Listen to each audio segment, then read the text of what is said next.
پچھلے مہینے ربیع الاول، آج 1 تاریخ ہو گئی ربیع الثانی شریف کی، اس مہینے میں جو 2 بڑے عرس انعقاد پذیر ہوتے ہیں جنہیں عرس محبوبین بھی کہا جاتا ہے۔ جب ان دونوں کا اکٹھے تذکرہ کیا جاتا ہے نا تو عرس محبوبین پکارا جاتا ہے۔ 2 محبوبوں کا عرس، 2 محبوب کون کون سے؟ دونوں ہی اللہ کے محبوب ہیں، دونوں ہی اللہ کے محبوب نبی صلی اللہ علیہ وآلہ وسلم کے بھی محبوب ہیں، دونوں ہی امیر کائنات مولا علی کرم اللہ وجہ الکریم کے بھی محبوب ہیں۔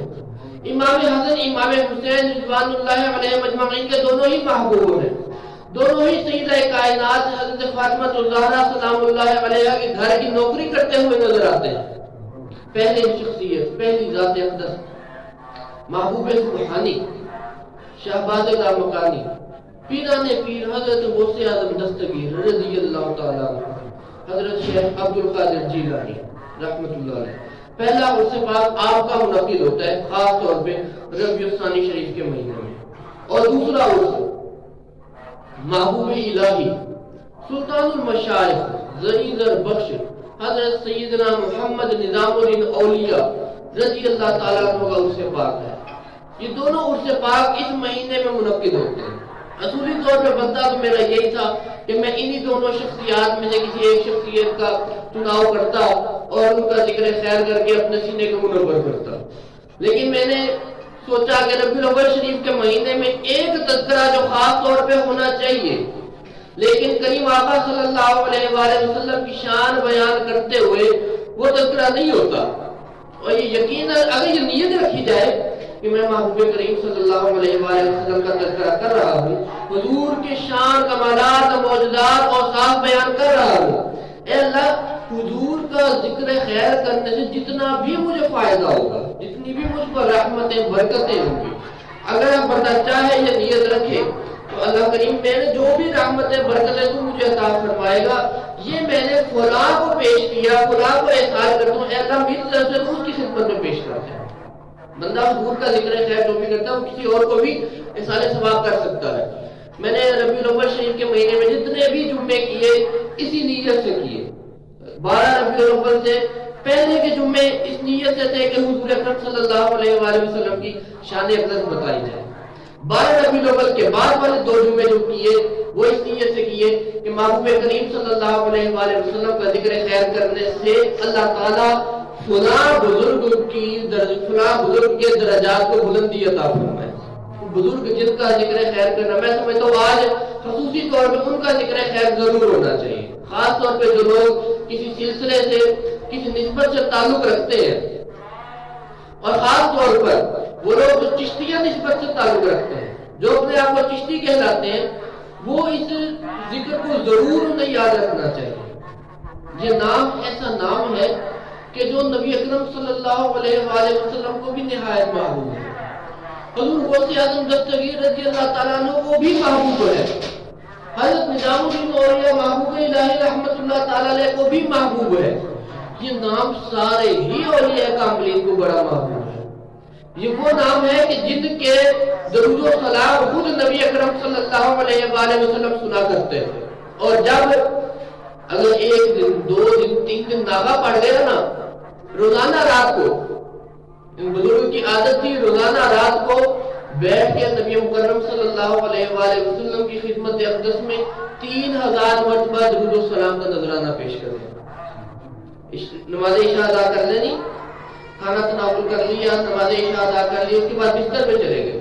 بستر پہ لیٹنے کے بعد ساری زندگی یہ معمول رہا۔ 2 سال کی عمر مبارک سے والدہ نے تربیت شروع کی، 2 سال کی عمر سے شروع ہوئے اور ساری زندگی یہ معمول رہا۔ بستر پہ لیٹے ہیں، اب اور کوئی کام نہیں ہے، اب بیٹھ کے محبوب کریم صلی اللہ علیہ وآلہ وسلم پر درود و سلام پڑھا جائے، اور اس انداز میں پڑھا جائے میں یہاں بیٹھ کے پڑھ رہا ہوں، میں اپنے بستر پہ پڑھ رہا ہوں۔ 3 دن درود و سلام نہ پڑھ سکے، نئی شادی ہوتی ہے، بے شمار معاملات ہوتے ہیں، کچھ دعوتیں بھی ہوتی ہیں، کچھ بلند بھی گھرائی ہوتی ہے، گھر کے معاملات بھی ہوتے ہیں، باہر کے معاملات بھی ہوتے ہیں، 3 دن درود پاک نہیں پڑھ سکے۔ نبی مکرم صلی اللہ علیہ وآلہ وسلم نے شہر کے ایک نیک آدمی کے خواب میں آ کے حکم فرمایا، اس شہر کے ایک ولی کو آ کے حکم فرمایا کہ جاؤ جا کے قطب الدین بختیار کاکی رضی اللہ تعالیٰ عنہ کو بولو 3 دن سے تمہارا تحفہ نہیں پہنچا ہمارے تک۔ کیا وجہ ہے کہ 3 دن سے آپ کا تحفہ ہم تک نہیں پہنچ رہا؟ جن کا تحفہ، جن کا درود السلام خود کریم آقا تاجدار کائنات، تاجدار انبیاء خود اپنے کانوں سے سماعت فرماتے تھے، اور یہ قبولیت کی سند ہے کہ اگر 3 دن ہو گئے، 1 دن ناکا ہو گیا، کوئی جو ہے آگے سے جواب نہیں آیا، 2 دن ناکا ہو گیا، کوئی جواب نہیں آیا، تیسرے دن بھی ناکا ہو گیا، خود نبی اکرم صلی اللہ علیہ وآلہ وسلم نے شہر کے ایک ولی کامل کے خواب میں آگے حکم فرمایا کہ جاؤ جا کے بولو کہ 3 دن ہو گئے، اتنی لاپرواہی، 3 دن ہو گئے ابھی تک درود و سلام کا تحفہ نہیں پہنچا۔ یہ ذات، یہ شخصیت، نائب رسول فی الہند، عطائے رسول، غریب نواز، حضرت خواجہ معین الدین حسن چشتی اجمیری رضی اللہ تعالیٰ عنہ کے لاڈلے خلیفہ اور زہد الانبیاء، فرض الاولیاء، حضرت بابا فرید الدین مسعود گنج شکر رضی اللہ تعالیٰ عنہ کے پیر و مرشد حضرت خواجہ قطب الدین بختیار کاکی رضی اللہ تعالیٰ عنہ کی ذات گرامی تھی۔ آپ مادرزاد ولی تھے۔ مادرزاد ولی کسے بولتے ہیں؟ پیدائشی ولی اللہ۔ آپ پیدائشی ولی اللہ، آپ کی عمر مبارک 2.5 سال کے قریب تھی، آپ کے والد ماجد حضرت سید کمال الدین رضی اللہ تعالیٰ عنہ پردہ فرما گئے۔ اللہ تعالیٰ نے نبی اکرم صلی اللہ علیہ وآلہ وسلم کی سنت آپ کو بھی عطا فرمائی، یتیمی والی سنت آپ کو بھی عطا فرمائی۔ والدہ ماجدہ نے ذمہ داری لی، پرورش کی، تربیت کی ذمہ داری اٹھائی، بہت اچھے انداز میں ایسے طریقے سے جو ہے یہ تربیت چل رہی ہے۔ 4 سال 4 مہینے 4 دن عمر مبارک ہوئی، والدہ نے خادم کو حکم دیا ایسا کرو، جاؤ میرے شہزادے کو شاہ صاحب کو لے جاؤ، تو یہ گلی کے کنارے پہ مدرسہ ہے، وہاں داخل کرواؤ کہ جا کر قرآن پاک کی تعلیم حاصل کرے۔ خادم نکلا، دروازے سے باہر نکلا تو دیکھا ایک نورانی شخصیت والے بزرگ کھڑے ہیں، سفید داڑھی مبارک ہے، سفید کرتا پہنا ہوا ہے، سفید امامہ شریف دستار باندھی ہوئی ہے، بڑا ہی نورانی حسین و جمیل چہرہ، بڑا ہی نور ہے چہرے پہ۔ خادم کو پوچھا، ہاں میاں اس بچے کو لائے کے کہاں جانے کا ارادہ ہے؟ کہا جی گلی کے کنارے میں مدرسہ ہے، مسجد ہے، وہاں ان کی والدہ نے کہا ہے ڈالیں، قرآن پاک کی تعلیم حاصل کر لیں گے۔ نہیں، اس مدرسے میں نہیں ڈالنا۔ اس شہر میں ایک ولی کامل ہے حضرت سید ابو حفص رضی اللہ تعالیٰ عنہ، آپ حضرت امام جعفر صادق رضی اللہ تعالیٰ عنہ کے رات میں سے، وہ اللہ کے بڑے کامل ولی ہیں۔ اس شہزادے کو، یہ شاہ صاحب کو ان ولی کامل کے وہ سید صاحب کے مدرسے میں داخل کروا کے ہو، ان کی نظر پڑے گی تو اللہ تعالیٰ مزید برکتیں عطا فرمائے گا۔ ایک ولی کی صحبت بڑا کام کرتی ہے، ایک ولی کی صحبت بھی نہیں، واپس ان کے مدرسے میں داخل کرواؤ۔ کہا جی مجھے تو ان کے مدرسے کا علم نہیں ہے، کہ تمہیں علم یہ کوئی بات نہیں، میں تمہارے ساتھ چلتا ہوں۔ وہ نورانی شخصیت والے بزرگ ساتھ ساتھ چل پڑے۔ حضرت خواجہ قطب الدین بختیار کاکی رضی اللہ تعالیٰ عنہ، آپ کے ساتھ آپ کے والد صاحب کے خادم اور وہ شخصیت نورانی چہرے والے وہ بزرگ تینوں چل پڑے، حضرت سید ابو حفص رضی اللہ تعالیٰ عنہ کے مدرسے میں پہنچ گئے۔ حضرت سید ابو حفص رضی اللہ تعالیٰ عنہ غسل فرما کر باہر آئے تھے، اس وقت مدرسے میں غسل فرما کر ابھی تازہ تازہ باہر نکلے تھے۔ اچھا بندے نے تازہ غسل کیا ہوگا، ہاتھ میں بھی ہلکے پھلکے پانی لگا ہوتا ہے، زلفوں میں بھی پانی کچھ نے پکڑا ہوتا ہے، ریش مبارک داڑھی مبارک سے بھی کچھ پانی کے قطرے جو ہیں وہ گر رہے ہوتے ہیں۔ جس وقت صاف اجلا نیا سفید سوٹ پہنا ہوا حضرت سید ابو حفص رضی اللہ تعالیٰ عنہ نے، تاریخ میں آتا ہے کتابوں میں پڑھا کہ جس وقت سید ابو حفص رضی اللہ عنہ نے دیکھا کہ وہ نورانی شخصیت والے بزرگ آیا، بھاگ کے ان کے قدموں میں گر گئے، ان کے قدموں کو بوسہ دیا، چوما، چومنے کے بعد ان کی عرض کی حضور آپ تشریف لائے، حکم فرمائے۔ انہوں نے کہا یہ شاہ صاحب ہے، سید قطب الدین بختیار ان کا نام ہے، ان کی تربیت کی ذمہ داری میں نے آپ کو سونپی، آپ نے انہیں قرآن مجید کی تعلیم دینی ہے، جو بھی مروجہ علوم تو زمانے کے جو بھی تعلیم دی جاتی، جو بھی کتابیں پڑھائی جاتی تھیں نصاب کی، دینی تعلیم کی، وہ سب آپ نے ان کو پڑھا دیا۔ تو حضور میں پڑھا دوں گا، آپ نے حکم کیا میں پڑھا دوں گا، پوری ذمہ داری اٹھاتا ہوں میں۔ وہ شخصیت وہ بزرگ واپس تشریف لے گئے۔ سید ابو حفص رضی اللہ تعالیٰ نے خادم سے پوچھا، انہوں نے کہا یہ بزرگ کو جانتے ہو؟ میں تو نہیں جانتا، آپ بتا دیں یہ کون ہے؟ تمہیں نہیں معلوم کہ یہ کون ہے؟ کہ جی نہیں معلوم. یہ تمہیں کہاں ملے؟ تم میں گھر سے باہر نکلا، شاہ صاحب کے گھر سے باہر نکلے، یہ گھر کے باہر کھڑے تھے، ہمیں آپ کے پاس لے آئے.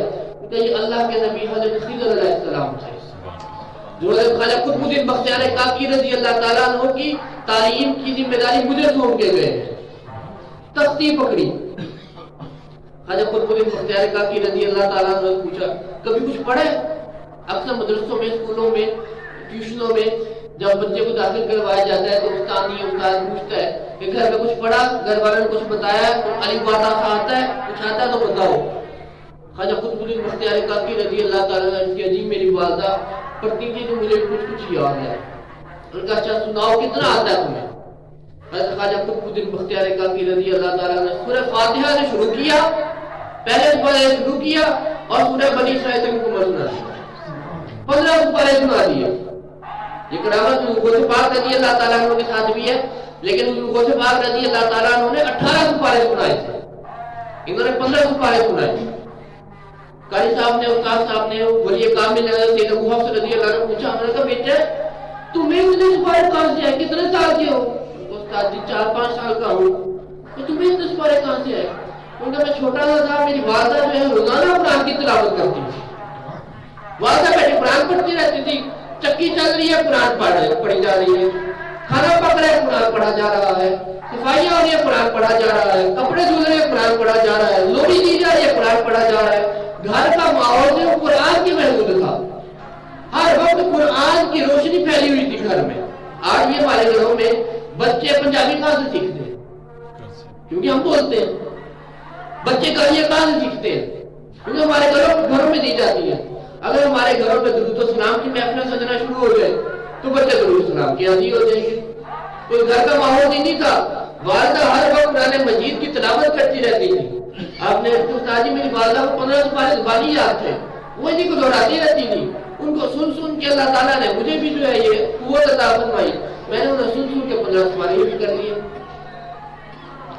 آپ رحمۃ اللہ تعالیٰ علیہ حضرت ابو حفص رحمۃ اللہ تعالیٰ علیہ 16ویں سپارے سے شروع کیا.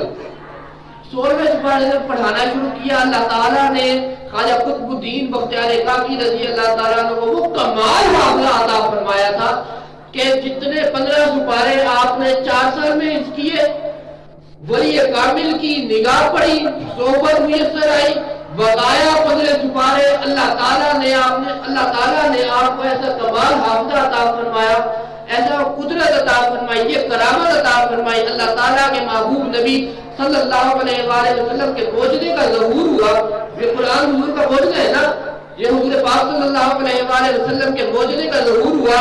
بقایا 15 سپارے آپ نے 4 دن میں حفظ کر دیا. صرف 4 دنوں میں آپ نے اگلے بقایا 15 سپارے حفظ کر لیے. خواجہ قطب الدین بختیار کاکی رضی اللہ تعالیٰ عنہ کے ہاتھ دستے اقدس پہ آپ بیعت ہوئے. 15 سال کی عمر مبارک میں آپ بیعت ہوئے. کچھ کتابوں میں لکھا 18 سال کی عمر شریف میں آپ بیعت ہوئے. زیادہ تر 18 سال کا تذکرہ آتا ہے. 18 سال کی عمر مبارک میں آپ بیعت ہوئے. آپ فرماتے ہیں اس وقت میری یہ بھی داڑھی بھی صحیح طرح نہیں آئی تھی. جس وقت میں بیعت ہوا پھر مرشد غریب نواز خواجہ معین الدین حسن چشتی اجمیری رضی اللہ تعالیٰ عنہ کا میری داڑھی میں بھی مکمل نہیں آئی تھی. میں 18 سال کی عمر شریف میں ان کے دستے حق پرست پہ بیعت ہوا اور 20 سال کی عمر میں پیر و مرشد کی صحبت سے اور آپ کی نگاہ کیمیا اثر سے 20 سال کی عمر میں نبی مکرم صلی اللہ علیہ وآلہ وسلم نے 40 دن لگاتار خواجہ غریب نواز رحمۃ اللہ تعالیٰ علیہ کو زیارت عطا فرمائی. 40ویں دن خواجہ غریب نواز رضی اللہ تعالیٰ عنہ نے کریم آقا صلی اللہ علیہ وآلہ وسلم کی بارگاہ میں عرض کیا حضور میرے لیے کیا حکم ہے؟ آج 40واں دن ہے، آپ روزانہ مجھے اپنی زیارت عطا فرماتے ہیں، حضور حکم فرمائے میرے لیے کیا کام ہے؟ نبی اکرم صلی اللہ علیہ وآلہ وسلم نے ارشاد فرمایا میرا بیٹا قطب الدین بختیار کاکی تمہارے پاس رہتا ہے. حضور نے میرا بیٹا کہہ کے بلایا، میرا بیٹا قطب الدین بختیار کاکی تمہارے پاس رہتا ہے، اسے خلافت عطا فرمایا. 20 سال کی عمر میں نبی پاک صلی اللہ علیہ وآلہ وسلم کی خلافت جو مولا علی کرم اللہ وجہ الکریم سے ہوتے ہوئے خواجہ غریب نواز رضی اللہ تعالیٰ عنہ کو پہنچی تھی. خواجہ غریب نواز رضی اللہ تعالیٰ عنہ نے 20 سال کی عمر میں خواجہ قطب الدین بختیار کاکی رضی اللہ تعالیٰ عنہ کو خلافت عطا فرما دی. آپ کی ساری زندگی خواجہ قطب الدین بختیار کاکی رضی اللہ تعالیٰ عنہ کی ساری زندگی بے شمار کرامات سے بھری ہوئی ہے، لیکن جو آپ کی مشہور کرامت ہے وہ کاغ ہے۔ آپ کے نام مبارک کے ساتھ بھی لگتا ہے یہ لفظ، قطب الدین بختیار آپ کا اسم مبارک تھا کاکی۔ کاکی ایک خاص قسم کا نام ہوا کرتا تھا جو اتنا موٹا ہوتا تھا، ٹھیک ہے، پہلے وہ 4 کناروں والا ہوتا تھا، اب وہ گول شکل میں آتا ہے، وہ کاغ ہوا کرتا تھا۔ جو لوگ میرے ساتھ الحمدللہ مدینہ شریف گئے ہیں انہیں پتہ نہیں یاد ہے کہ نہیں یاد، ہم نے وہاں بیٹھ کے کاغ کھائے ہوئے ہیں اپنے پیر و مرشد کو یاد کرتے ہوئے، خواجہ قطب الدین بختیار کاکی رضی اللہ تعالیٰ عنہ کا نام لیتے ہوئے ہم نے نبی اکرم صلی اللہ علیہ وآلہ وسلم کے دروازے میں بیٹھ کے کاغ کھائے ہوئے۔ وہ کاغ آج بھی مدینہ المنورہ شریف میں یہ شاہی کھانے کے طور پر استعمال ہوتا ہے، وہاں اسے خبز کے نام سے بلایا جاتا ہے۔ یہ کاغ ہوتے تھے۔ حضرت خواجہ قطب الدین بختیار کاکی رضی اللہ تعالیٰ عنہ کو کے لیے آسمان سے کاغ اترا کرتے تھے۔ آپ جب بیٹھے ہوتے ہیں 2 3 4 5 دن گزر جاتے ہیں روزے کی حالت میں، 5 دن میں نہ سحری کی ہے نہ افطاری کی ہے، روزے کی حالت میں 4 5 دن گزر گئے، پھر اللہ تعالیٰ کی طرف سے غیب سے کاغ آیا کرتے تھے، ان کے اوپر حلوہ ہوا کرتا تھا، وہ آپ ناول فرمایا کرتے تھے۔ ایک دن آپ بیٹھے ہوئے کاغ آ گئے، کچھ ساتھی بھی آپ کے ساتھ موجود تھے، اللہ تعالیٰ کی طرف سے کاغ آئے، آپ نے وہ تناول فرمائے، کچھ لوگوں نے اعتراض کیا، انہوں نے کہا یہ آسمان سے کاغ آنا کون سی بڑی بات ہے، مطلب تب آئے نا کہ زمین سے کاغ نکلے۔ خواجہ قطب الدین بختیار کاکی رضی اللہ تعالیٰ عنہ نے ارشاد فرمایا زمین سے کاغ نکلنا بھی کوئی بڑی بات نہیں ہے۔ میں وضو تازہ کر کے اٹھے، وضو تازہ کرنے کے لیے نزدیک ہی تالاب تھا، تالاب میں چلے گئے، وضو تازہ کیا، وضو تازہ فرمانے کے بعد آپ نے تالاب کے اندر ہاتھ ڈالا، اندر سے گرم گرم کاغ اور حلوہ نکال کے ساتھ کو پکڑا دیا۔ زمین سے کاغ نکلنا بھی کوئی بڑی بات نہیں ہے، پانی سے آپ نے تازہ کاغ نکال کے اپنے ساتھیوں کو عطا فرمایا۔ نبی اکرم صلی اللہ علیہ وآلہ وسلم پر روزانہ 3000 مرتبہ درود و سلام کا تحفہ پیش کیا کرتے تھے۔ آپ کی شادی ہوئی 3 دن درود و سلام کا تحفہ نہ پہنچا، نبی اکرم صلی اللہ علیہ وآلہ وسلم نے دلی شہر کے ایک ولی کامل کے خواب میں آپ کو حکم دیا کہ جائیں قطب الدین بختیار کاکی رضی اللہ عنہ کو حکم دے کہ کیا بات ہے 3 دن ہو گئے آپ کا تحفہ ہم تک نہیں پہنچا، آپ کا تحفہ روز ہمارے تک پہنچتا تھا، 3 دن سے آپ کا تحفہ ہمارے تک نہیں پہنچا۔ حضور اکرم صلی اللہ علیہ وآلہ وسلم کی بارگاہ میں قبولیت کی سند حضور نے عطا فرمائی کہ ہم سنتے ہیں، ہم آپ پہ توجہ رکھتے ہیں۔ جس وقت حضرت خواجہ قطب الدین بختیار کاکی رضی اللہ تعالیٰ عنہ کا وصال ہوا، وکیل آپ کا کھڑا ہوا، اور یہ کرامت خاص طور پہ مشائخ چشت میں یہ کرامت صرف حضرت خواجہ قطب الدین بختیار کاکی رضی اللہ تعالیٰ عنہ کے حصے میں ہے۔ بے شمار کرامات ایسی ہے جو مشائخ چشت میں سلسلہ عالیہ چشتیہ کے بزرگوں میں لگاتار چلتی آ رہی ہے، کہ مطلب آج سے 6 نسلیں پہلے بھی کسی بزرگ کو اللہ نے یہ بطور کرامت عطا فرمائی تھی، صلاحیت آج بھی کسی بزرگ کو عطا فرما دی، لیکن یہ کرامت نہ خواجہ غریب نواز رضی اللہ تعالیٰ عنہ کے حصے میں آئی، نہ یہ کرامت حضرت بابا فرید الدین مسعود گنج شکر رضی اللہ تعالیٰ عنہ کے حصے میں آئی۔ کیا کہ وقت کے سلطان بھی آپ کے مرید ہوئے، جو حاکم وقت تھا، دلی شہر کا حکمران تھا، بادشاہ وقت تھا، وہ بھی آپ کے مریدوں میں شامل تھا۔ یہ مشائخ چشت میں یہ کرامت اور کسی بزرگ اور کسی شیخ کامل کے مقدر میں نہیں آئی جو اللہ تعالیٰ نے آپ کو عطا فرمائی۔ جس وقت آپ نے مثال فرمایا، آپ کا وکیل کھڑا ہوا، پیر و مرشد کی وصیت سن لیں، جنازہ ہونے سے پہلے وصیت سن لیں، آپ نے حکم فرمایا تھا میرے جنازے سے پہلے میری وصیت پڑھ کے سنا دینا۔ اب مجمع لگا ہوا ہے، لاکھوں کی تعداد میں لوگ جنازہ پڑھنے کے لیے کھڑے ہوئے، اور پیر و مرشد کی وصیت کیا سنائی جا رہی ہے؟ وکیل نے وصیت پڑھنا شروع کی۔ تمام حمد ہے پروردگار عالم کے لیے جو تمام کائنات کا مالک ہے اور جس نے ہمیں اپنے محبوب نبی صلی اللہ علیہ وآلہ وسلم کی امت میں پیدا فرمایا۔ تمام تر درود و سلام ہے بارگاہ ناز میں حضور اکرم صلی اللہ علیہ وآلہ وسلم کی بارگاہ میں کہ جن کی برکت سے اللہ تعالیٰ نے ہمیں ایمان عطا فرمایا۔ وصیت ہے میرا جنازہ وہ شخص پڑھائے گا جس نے توبہ کرنے کے بعد کبھی غیر محرم عورت کی طرف نگاہ اٹھا کے بھی نہ دیکھا ہو۔ دوسری وصیت، اس وصیت کا دوسرا حصہ، دوسرا پارٹ، میرا جنازہ وہ شخص پڑھائے گا کہ جس نے کبھی نماز عصر کی سنت غیر موقدہ بھی قضا نہیں کی۔ نماز عصر کی سنت غیر موقدہ بھی کبھی اس نے قضا نہیں کی۔ وصیت کا تیسرا حصہ، میرا جنازہ وہ شخص پڑھائے گا جس نے توبہ کرنے کے بعد کبھی اپنے ہاتھ سے لقمہ حرام نہیں کھایا، کبھی بھی توبہ کی اللہ کریم کی بارگاہ میں، اس کے بعد کبھی بھی لقمہ حرام اس نے نہیں کھایا۔ وصیت کا چوتھا حصہ، چوتھا پارٹ، میرا جنازہ وہ پڑھائے گا جس نے کبھی نماز تہجد بھی قضا نہیں کی۔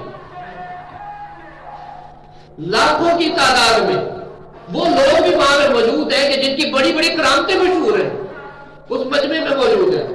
وہ لوگ بھی اس مجمع میں موجود ہیں جو اپنے آپ کو شیخ الاسلام کہا کرتے تھے۔ وہ لوگ بھی اس مجمع میں موجود ہیں جو اپنے آپ کو قاضی القضاء کہا کرتے تھے۔ وہ لوگ بھی اس مجمع میں موجود ہیں جن کے ہزاروں کی تعداد میں مرید ہوا کرتے تھے، لیکن نہیں، کوئی ایک بندہ آگے نہیں بڑھا، حتیٰ کہ جامع مسجد کے امام صاحب بھی آگے نہیں گئے، کیونکہ چاروں شرائط کا ہونا لازمی ہے۔ نماز تہجد قضا نہیں کی، مانی جا سکتی ہے، کبھی لقمہ حرام نہیں کھایا، یہ بھی مانی جا سکتی ہے، کبھی اس نے عصر کی سنتیں بھی قضا نہیں کی، عصر کی غیر موقدہ سنتیں بھی نہیں چھوڑی۔ یہ کافی مشکل کام ہے، لیکن چلیں اس کو بھی مانا جاتا ہے۔ کبھی کسی غیر محرم عورت کی طرف نگاہ اٹھا کے بھی نہیں دیکھا، یہ انتہائی مشکل کام ہے۔ جب بندہ بازار میں نکلتا ہے، سینکڑوں کی تعداد میں غیر محرم عورتیں نظر آتی ہیں۔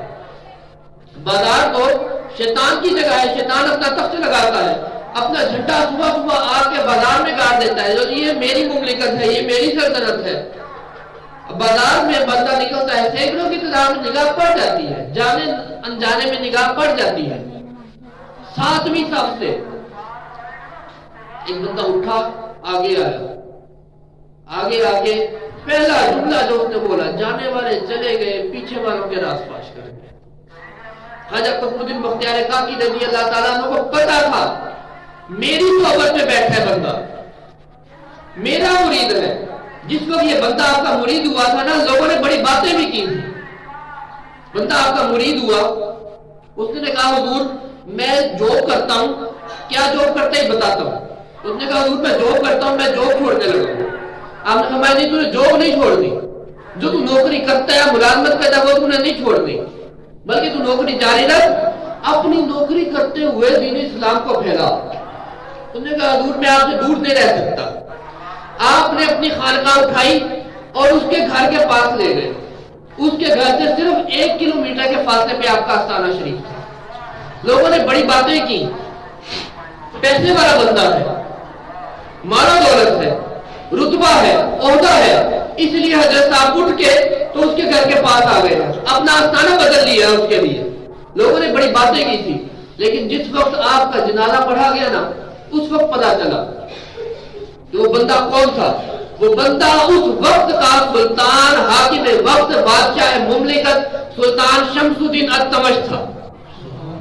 آپ نے 1 کلومیٹر کے فاصلے میں اس کا ضرور رکھا، لیکن اس کے گھر کے پاس آ کے ایسی اس کی تربیت فرمائی کہ جس کے زمانے میں اس سے بہترین اسلامی دور کسی حکمران نے نہیں پایا۔ وہ جو اسلامی دور آیا نا مسلمانوں کے اوپر، اسلامی حکومت ہے، اس سے بہترین اسلامی حکومت دوبارہ بعد میں کبھی آئی ہی نہیں۔ یا خلفائے راشدین کا دور تھا، یا برصغیر ہندوستان میں اگر دیکھا جائے تو سلطان شمس الدین التمش کا زمانہ تھا کہ جس میں شریعت کو مکمل طور پر نافذ کیا گیا۔ 7ویں صف سے نکلا، آگے آیا، جملہ بولا، جانے والے تو چلے گئے، پیچھے رہنے والوں کے راز پاش کر گئے۔ اس وقت لوگوں نے دیکھا کہ آپ کا مرید جس کے خاطر آپ نے اپنی خانقاہ بدل دی تھی، اس کے محل کے نزدیک آپ نے اپنی خانقاہ بنا لی تھی، آپ نے ایسی تربیت فرمائی اس کی کہ جس کی نہ کبھی اثر کی سنت غیر موقدہ قضا ہوئی، نہ کبھی لقمہ حرام کا، بادشاہ وقت ہو کے کوئی کرپشن کا کیس نہیں ہے، حاکم وقت ہے، بے شمار لوگ آتے ہیں روزانہ، ہزاروں کی تعداد، مرد بھی آتے ہوں گے، عورتیں بھی آتی ہوں گی اپنے فیصلے لے کر، اپنے کیس لے کر، اپنے مدعا بیان کرنے، لیکن کبھی کسی غیر محرم عورت کی طرف نگاہ بھی نہیں کی، کبھی لقمہ حرام نہیں کھایا، کبھی نماز تہجد قضا نہیں کی، اور کبھی نماز عصر کی سنت غیر موقع بھی قضا نہیں کی۔ یہ آپ کی تربیت کا اثر تھا، اس نے آپ کا جنازہ پڑھایا۔ اللہ رب العالمین کی بارگاہ میں دعا ہے کہ ہمیں حضور سیدنا قطب الدین بختیار کاکی رضی اللہ تعالیٰ عنہ کا فیضان صحیح معنوں میں عطا فرمائے۔ اگر کوئی بندہ پوچھے خواجہ قطب الدین بختیار کاکی رضی اللہ تعالیٰ عنہ کی سب سے بڑی کرامت کون سی ہے، تو میں اکثر بولتا ہوں تو بابا فرید کا نام سنا ہوا ہے، بابا فرید الدین گنج شکر رحمۃ اللہ علیہ خواجہ قطب الدین بختیار کاکی کی سب سے بڑی کرامت ہے۔ اللہ تعالیٰ